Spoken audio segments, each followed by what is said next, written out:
Hadirin yang dimuliakan Allah, pada kesempatan kali ini kita akan membahas satu episod yang sangat menyayat hati dalam perjalanan dakwah Rasulullah, yaitu masa yang dikenal dengan sebutan Am al-Huzn, tahun kesedihan. Kisah ini sangat relevan bagi kita semua sebab di dalamnya terdapat teladan bagaimana seorang hamba Allah menghadapi kehilangan, ujian dan kesedihan yang mendalam. Sejak kecil Rasulullah sudah ditempa dengan berbagai kehilangan. Ayah beliau Abdullah wafat sebelum beliau lahir. Ibunda beliau Aminah meninggal ketika beliau berusia 6 tahun. Tidak lama setelah itu kakeknya Abdul Muthalib juga wafat. Namun Allah senantiasa memberikan pengganti. Setelah kakeknya meninggal, Nabi diasuh oleh pamannya Abu Thalib. Abu Thalib bukanlah seorang Muslim, namun beliau menjadi pelindung Rasulullah dari ancaman Quraisy. Selama bertahun-tahun Abu Thalib berdiri di garis depan membela keponakannya. Selain itu ada sosok Khadijah radhiyallahu anha. Beliau bukan hanya isteri tetapi juga sahabat sejati, tempat Nabi berbagi suka duka, serta pendukung utama dakwah Islam. Khadijah adalah orang pertama yang beriman kepada risalah Nabi, mengorbankan harta, tenaga dan perasaan untuk perjuangan Islam. Kehidupan Nabi terasa lebih kuat karena adanya dua penopang besar ini, Abu Thalib di luar rumah, Khadijah di dalam rumah. Namun hadirin sekalian, dalam satu tahun Allah mengambil keduanya sekaligus. Pertama, Abu Thalib wafat.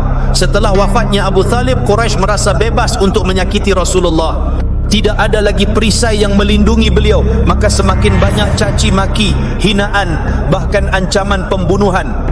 Tidak lama kemudian Khadijah radhiyallahu anha wafat. Hilanglah sosok penyejuk hati Nabi di rumah. Hilang tempat beliau mencurahkan rasa lelah setelah perjuangan dakwah. Rumah yang biasanya penuh cinta kini sunyi. Kehilangan pelindung di luar rumah dan kehilangan cinta di dalam rumah membuat Nabi sangat sedih. Tahun itu pun disebut sebagai Amal Huzn, tahun kesedihan. Hadirin yang dimuliakan Allah, kisah ini memberikan gambaran bahwa ujian kehilangan adalah sunnatullah dalam kehidupan.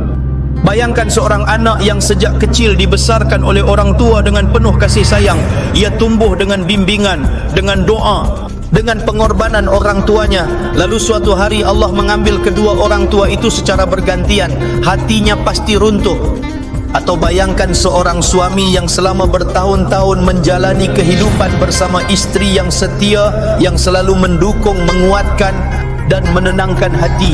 Tiba-tiba sang istri dipanggil oleh Allah. Pastilah itu menjadi pukulan yang amat berat. Begitulah perasaan Rasulullah saat kehilangan Abu Thalib dan Khadijah. Namun beliau tetap berdiri, tetap melangkah dan tetap melanjutkan dakwah. Karena beliau yakin meskipun manusia pergi, Allah tetap ada. Ada beberapa pelajaran berharga dari peristiwa ini. Hidup selalu diuji dengan kehilangan.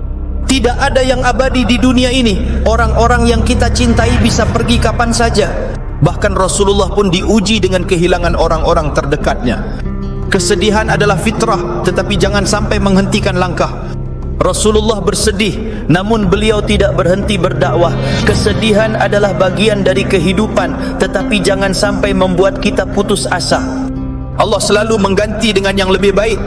Setelah tahun kesedihan, Allah memberikan hiburan luar biasa berupa peristiwa Isra Mi'raj. Allah seolah berkata kepada Nabi, jika bumi membuatmu bersedih, lihatlah ke langit, aku selalu bersamamu. Hadirin sekalian, kehidupan Nabi mengajarkan kita bahwa kehilangan adalah bagian dari perjalanan hidup. Jangan sampai kehilangan membuat kita berhenti berjuang. Justru dari kehilangan itulah kita ditempa untuk menjadi pribadi yang lebih kuat dan lebih dekat kepada Allah. Maka jika suatu saat kita merasa hampa karena orang yang kita cintai pergi, ingatlah Rasulullah di tahun kesedihan. Beliau bersabar, terus melangkah dan yakin bahwa Allah tidak pernah meninggalkan hambanya. Semoga Allah menjadikan kita hamba-hamba yang sabar, tabah dan senantiasa bertawakal kepadanya. Wassalamualaikum warahmatullahi wabarakatuh.